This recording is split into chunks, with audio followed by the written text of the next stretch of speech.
Hello, welcome back. So in my last video, I talked about testing. So I'm guessing by now you should know what testing is, right? So what is software testing?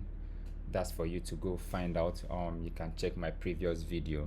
So like I said in my previous video, we talked about basic testing. We did unit test and how to write maintainable and testable codes because that is the right way to write production code, right? So today we're going to take it a step further. And we are going to talk about real life scenarios in the fintech sector, right? How to write a fintech app and then test it. So this is real life, painting a real life scenario here for you, and it is even a if you are likely to come across this kind of question as an interview question if you were applying for maybe a intermediate or maybe even a senior developer, Golang developer, right? In the fintech sector. So these are the kind of assessments you would get. So let's start with the question. Let's put it here. The question is question. Let's do implement an in-memory account store, an in-memory account store in Go that supports deposits and withdrawal of multiple user IDs.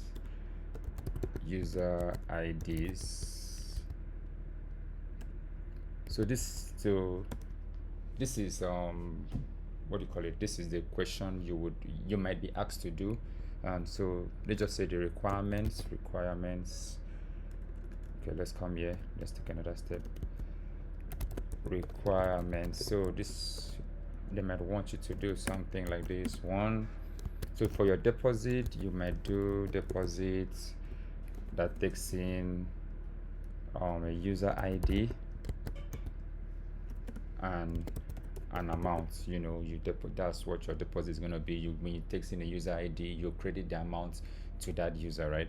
And then the second one is what do you call it? Withdrawal. Yeah, we have a withdrawal that should take in again the user ID and the amount to be withdrawn, right? Then the third should be get balance. So you're gonna get the balance of this user when you're done. Get balance. So you're gonna try and get the balance of this user. So all you need to do is it's gonna take in a user ID,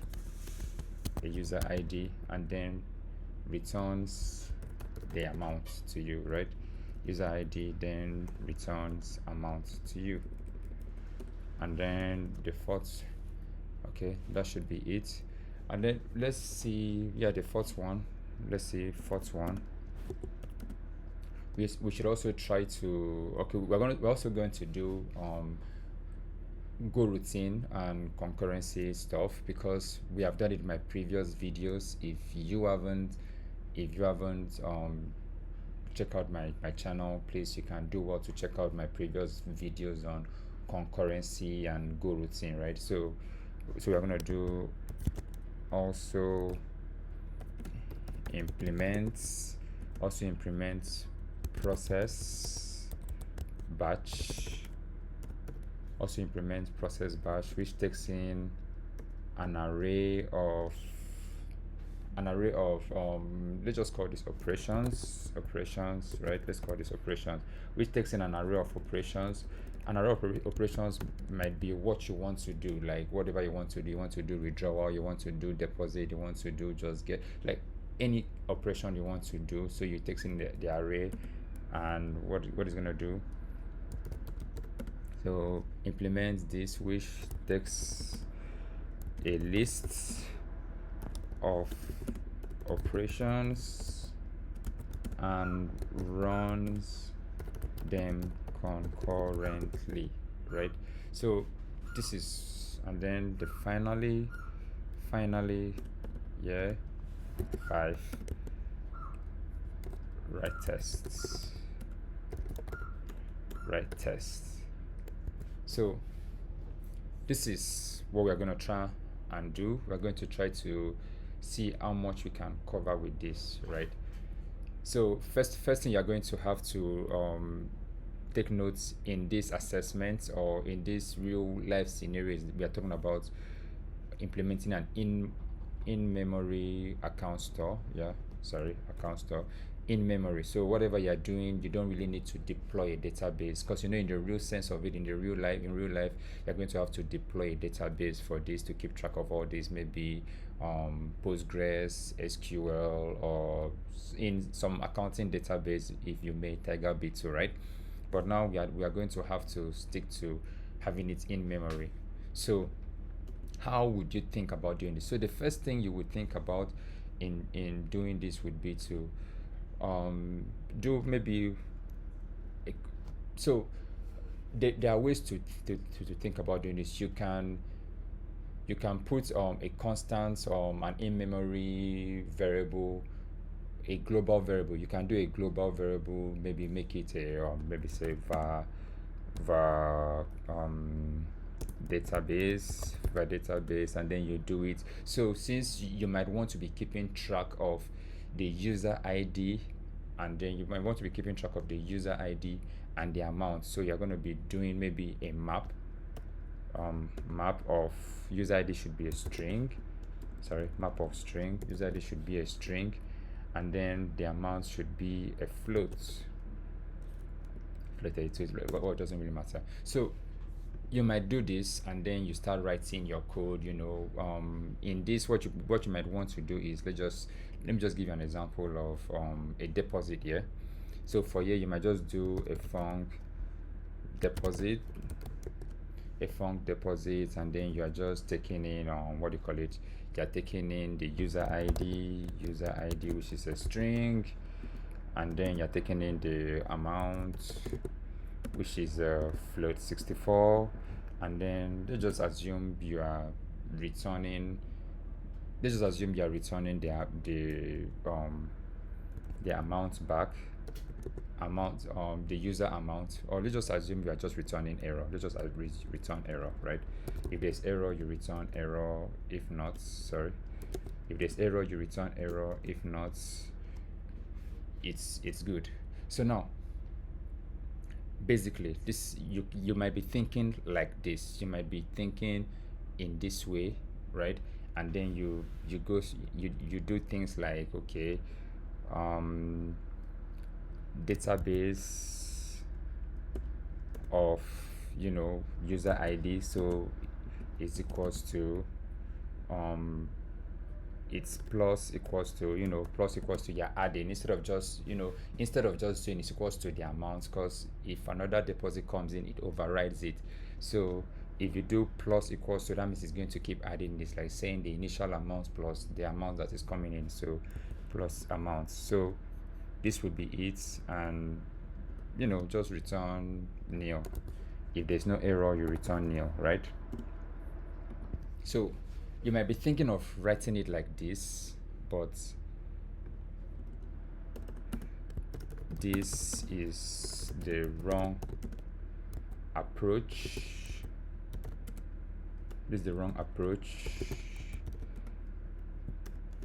Why? Because you cannot test this. Right? This is the wrong approach. So because you cannot test this, so how do you test this? So if you're writing your test, global variables are not something you can test, right? Because are you going to initialize a global variable somewhere and then start writing tests for it, right? So that's the wrong approach. So now, how do you do this? So you try to make this a struct. I know we spoke about structs, so you can also check my previous videos to see how to deal with structs, how to initialize structs and what structs are, right? So now what do? You're going to make a struct. Let's do operate, like I said, struct of operations, right? So you just do type just create a struct. You can call it anything you want. I'm just going to stick to operation then struct, because I'm going to be using this for no, let's leave operation first. Let's just a struct of let's do this, a struct of balance. So this is going to be database struct, right? A database struct. So let me just call it BalanceStruct, right? Let me just call it BalanceStructs, right? So I'm just going to call this BalanceStruct. So what is going to happen is that this BalanceStruct, so instead of having a global variable here that we are calling, which like I said this is wrong. So instead of having a global variable here we are going to put it in a struct. So we're going to have user balance. We're going to have user balance equals to map of is the same thing, map of string and then float 64, right? Map of string float 64. So now let's rewrite our deposit, right? Let's rename this wrong deposit, right? Now let's rewrite our deposit. So now we are now going to write our deposit to be how do we call it now, to be a method to this struct, because then if you want to test this you can easily instantiate the struct and then write your test for it. So talking about instantiating struct, let's write a constructor to return our structs and wherever we need it. So we're going to do func new balance struct. We're going to do func new balance struct, and what is going to return is just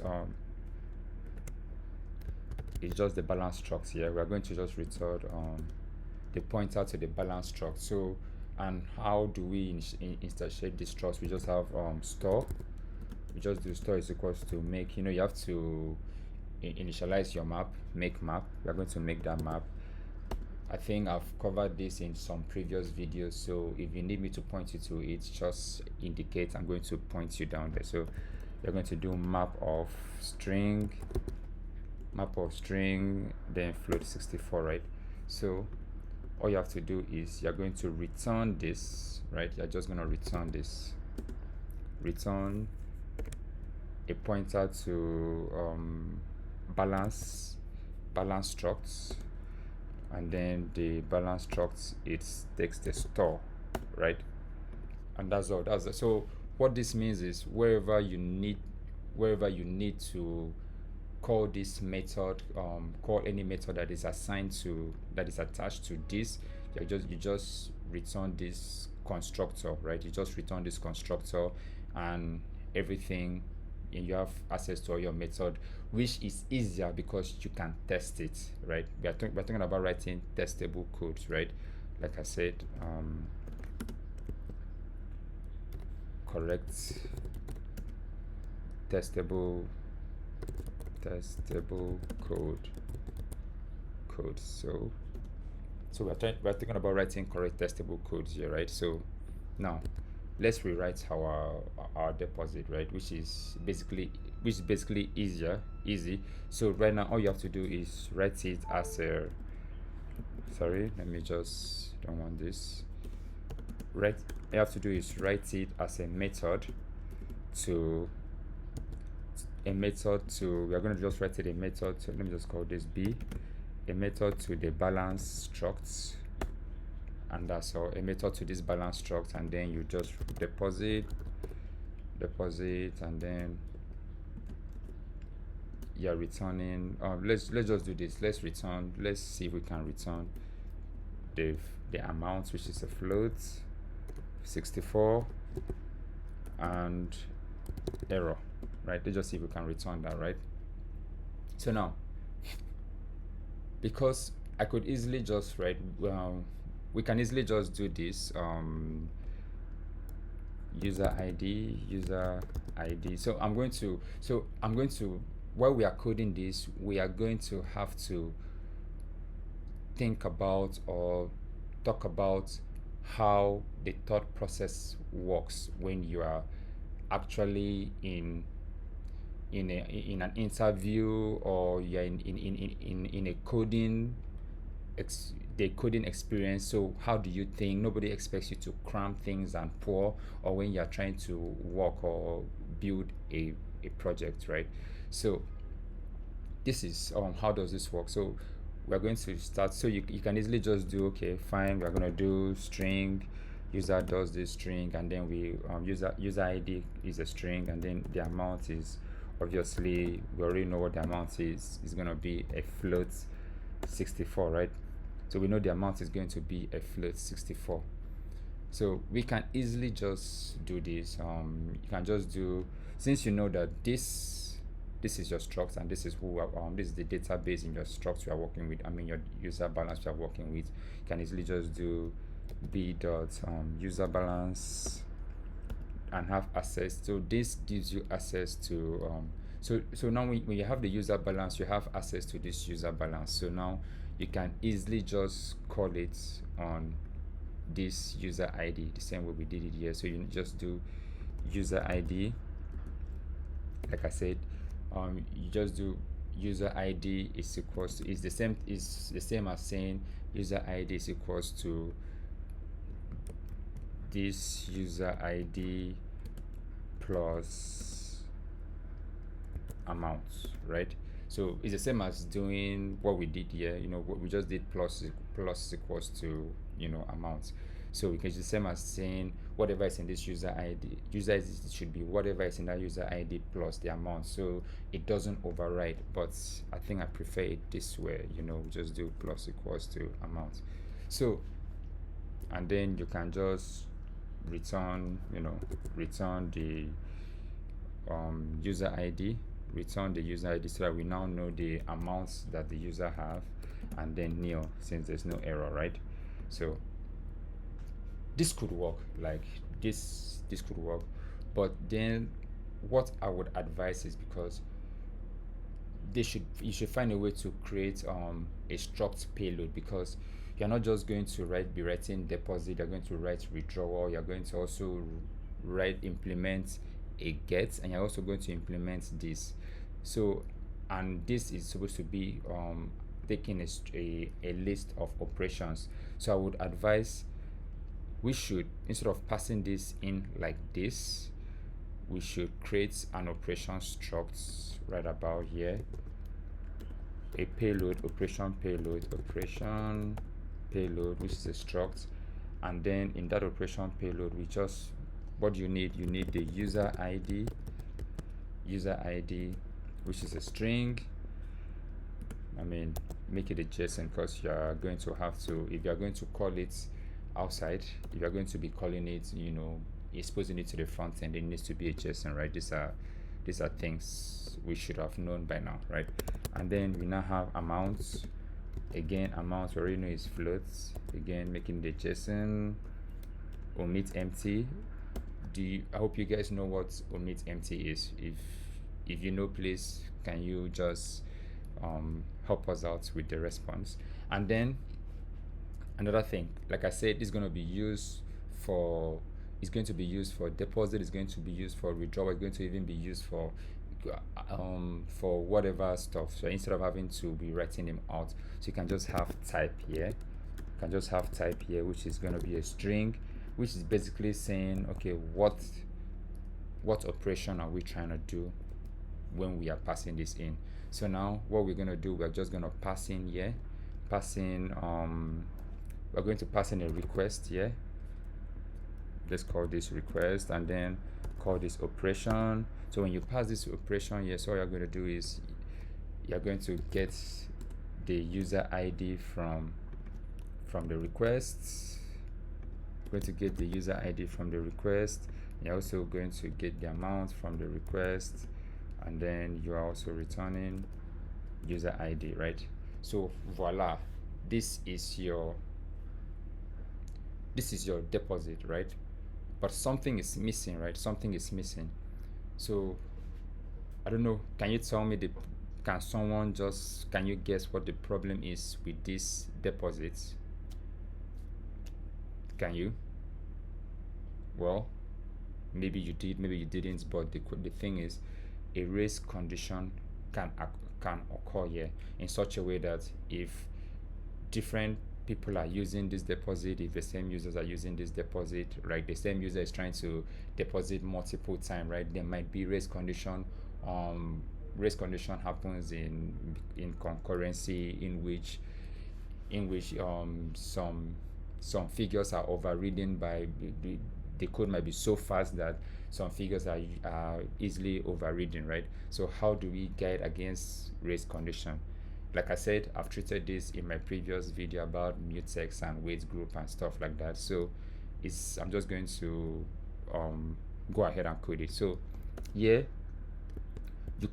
what I treated in my video was that you can just do a mutex, do a var mutex, and then block and lock and unlock the resources as you have access to the resource, and you're done, you unlock it for other people to have access to it. So it keeps it tidy, keeps it one at a time. So but we're going to put this mutex right here in our sync dot read write mutex. So while we are putting this mutex in our structs, like I said, so that we can, for example, easy testable, right? And why we're also putting it in our struct is because we need it to be the same everywhere.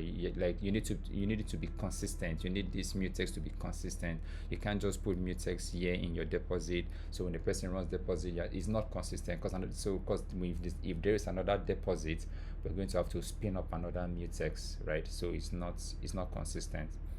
So now what we're going to do is now let's do, we're supposed to be returning errors. So now let's do, if we're passing this operation in, we are going to have to make sure that this operation is a deposit operation. So we are going to do if request dot type is not equals to deposit, then we are going to return this error. Return 0, that means nothing has been done. Return 0, and then errors dot new. So the errors is going to be invalid type, right? No need for too much thing, just invalid type. Or you can just continue. Require it's a deposit. You can just do it's a deposit endpoints. It's a deposit request, whatever, right? Just leave it as invalid type is fine. So you return that error invalid type. So now we're going to have a way to prevent race condition here. So in order to prevent race condition here, you're going to do B. So you're going to have access to your, you're going to have access to this, your BalanceStruct, and you can see mu there. So you have access to your mu, which is already there for you because you have already initialized it there in your struct. And then you're going to do lock. You lock it here, and then when you're done with it, like I said, you unlock it here. So this is a basic deposit that you can write, right? So now let's see how to test for this. So we are just gonna write a basic we're going to write a basic deposit test for it. Like, so again, just gonna have to do can do it. I think is test deposit. Yeah, what are we gonna do? Yeah, BalanceStruct deposit. Yeah, so it's calling it, you're trying to test. We have the wrong deposit here. Which is not what we are trying to test. We're not testing the wrong deposit. We are testing the deposit that is a method to this BalanceStruct. That's why you have the name, the BalanceStruct deposit, right? Like I said, it's going to give you the what do you call it, is going to give you the structure, right? The signature, the code signature. So how we're going to do it?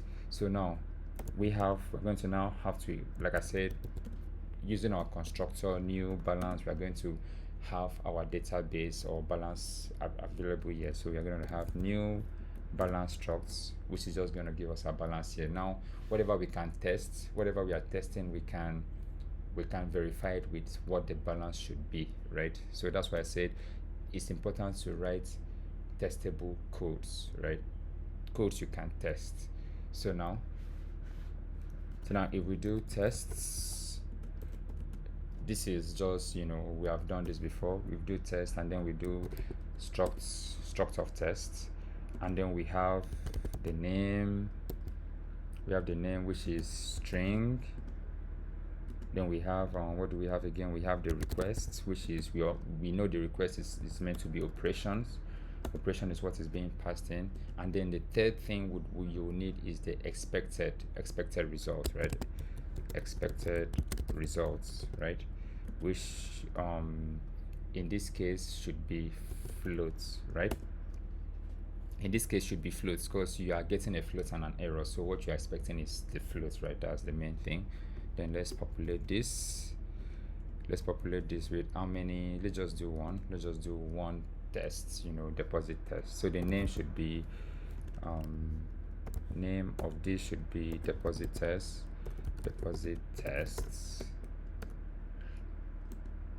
And then we have the amount should be sorry, we're not request. Request should be operations. You're looking for operations. I'm going to fill all the data there. So we're going to just do the user ID should be 1 2. We can just do 1 2 3 4 5 6 is a string anyway. And then what are we trying to deposit? Let's try and deposit like $5 or 50, just say $50 or something. And then what type is it? Is deposit, right? This is deposits. So that is it. So we're going to play around with this, and then what do we expect? So this is what we have, our request, which is our request, and then expected results is should be, so what we expect. So after we deposit this, we are expecting what? We are expecting 50, right? That's it. So now let's do 2 deposits for the same user, right? You know what, let's just play around with this, and then we are going to we'll play around with this, right? So now let's again our test we do for the T, we do the range, we range our tests, and then we are having t.run. So again, we have been through this. We are doing tt.name, and then we are doing func here. Just this is the structure, you take it the way it is.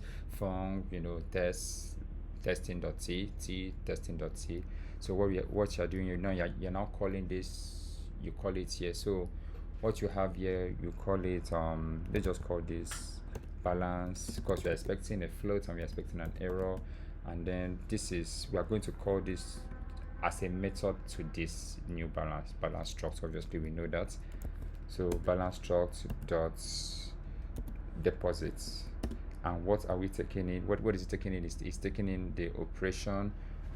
We're taking in tt.request that we want to pass it in there, and so we're going to check for if error is not equals to nil. So we're going to check if there's error. If error is not equals to nil, you just return t error f. So what will be the error? Just print the error out, right?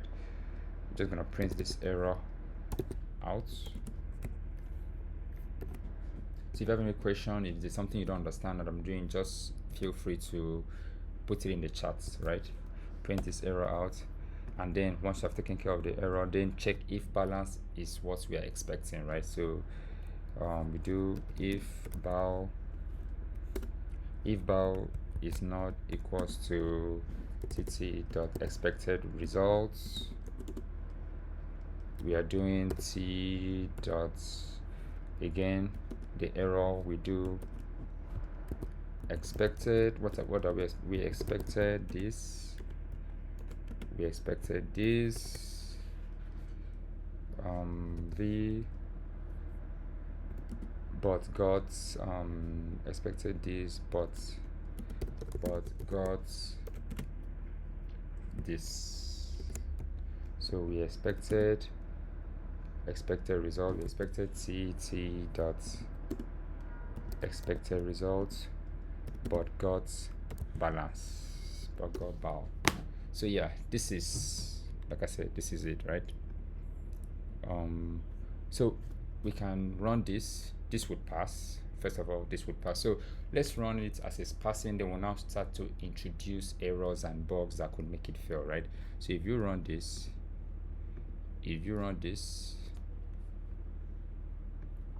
again, you can see pass. This passes. We can see that passes, right? So now let's introduce bugs, right? The first bug would be, let's say this is a withdrawal, right? There should be an error here. So if you run this again, you can see that failed. See, and then the error is giving us is, and it failed 2 times. So it's because it's returning an error and it's also returning the 0, because you know, if you come here, you can see that we are clearly returning 0 and error. So that's when you're saying, and the error is invalid type. So error invalid type, and then we are also, it's expecting 50, but we got 0, right? So now, like I said, you can test for error. Like, you can play around with this test. You can literally play around with the test. So if you want this to pass, and then you want to, maybe you want to actually test for bugs, right? You want to test for bugs. So you can easily just do, if expected this thing is 0, you know, if balance is not equals to 0 here. So if you do, if balance not equals to 0, obviously it's going to, this would pass, because obviously if there's a problem here, is going to, a balance is going to return 0, right? So this is how we write test. So now let's do something else. Let's reverse this. Let's reverse this to deposit, right? Like I said, you know, this is gonna pass anyway, because it's not the wrong test. But now let's do this. Let's try to add the same user again. We're gonna add $50 again to the same user. This is gonna fail because, like I said, if you notice this code, we are adding the amount. We are not replacing it, we are adding it to whatever amount it had. So this should give you 100. But if we do this, if we run this initially, you can see, let's rename, you can see this failed. Let's rename it so that we can have a clearer picture of it, right? So if we do this, you can see it failed. Which one failed? Test 2 fails. It's expecting 50, but it got 100. And why it's getting 100 is because it's doing 50 initial. The first deposit was 50, and you deposit another 50. So this is supposed to be, the expected should be 100. So if you run this again, that passes, right? Again, so as you can see, we are done.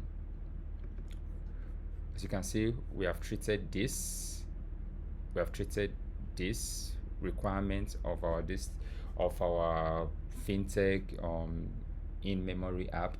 So what we are going to work on next will be, in our next video, we're going to treat withdrawal, and then we're going to do get balance, and then we're going to try and finish everything up. So what we are doing, we are writing tests as we go. So please stay tuned, turn on the notification, comments, like, share. It really helps motivate me, right? Thank you very much.